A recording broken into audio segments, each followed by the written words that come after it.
She started the engine. To the west, the magenta sky released the sun of its daily obligation.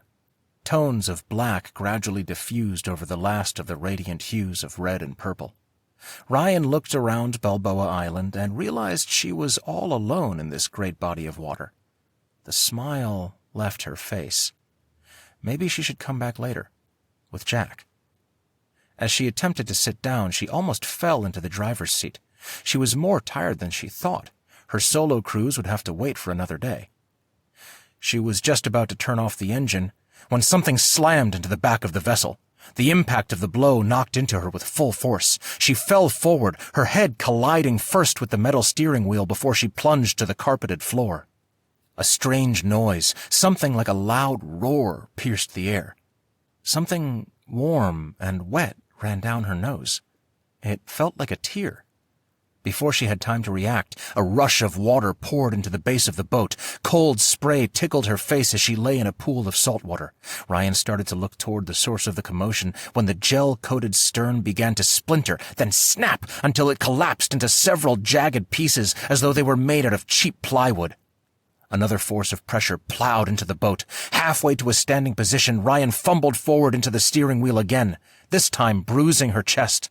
Stepping backward, she tried to regain her balance, but was thrown once more against the wheel as a monstrous force pushed the craft onward at an impossible super speed, driving it past several docked boats until, ultimately, the Sundancer nosedived into the bay.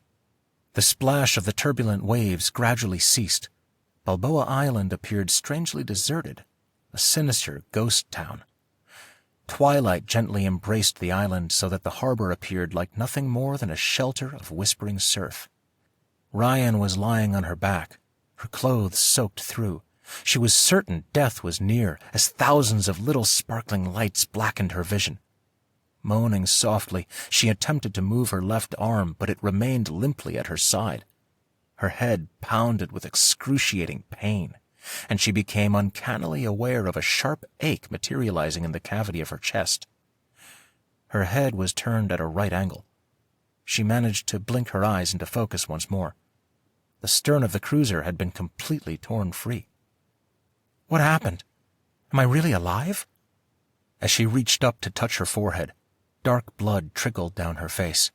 She needed to apply pressure to the wound, but she couldn't find the physical strength to sit up. She had to find a way out of the boat before she met her death, or her husband and loved ones would be visiting her gravesite in the next few days. There was too much to live for still. More blood oozed down her nose and into her mouth. She cringed at the coppery tang. Suddenly finding new strength, she pulled herself up into a sitting position, placing weight on her left leg, then her right, as she used the driver's seat to anchor her body. Slowly, she stood again, her back to the steering wheel and her eyes fixed on the damaged end of the boat. The once peaceful water now jerked in frantic waves around her, rocking the vessel. Confused and slightly disoriented, she managed to start the engine. She was just reaching the bay when the surface of the water rose high into the air and something big lunged toward her. The ostensibly invisible force shoved her backward, right into the ignition. Sharp pain pinched her upper back as she swallowed a mouthful of salt water. She tried coughing, but could only gag.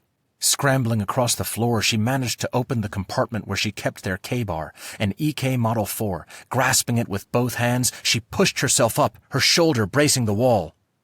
The unknown force became visible. Large, horned teeth came for her. Rian slashed the side of its face. Too late, she realized her left foot was dangling just over the edge of the boat. The sea monster, an enormous great white, settled its huge mouth around her shoe and yanked on it. The shoe peeled off. She jerked her foot back inside before it could sink its teeth into her flesh. Rian found her voice and screamed. Her scream was not a howl of pain, but one of terror.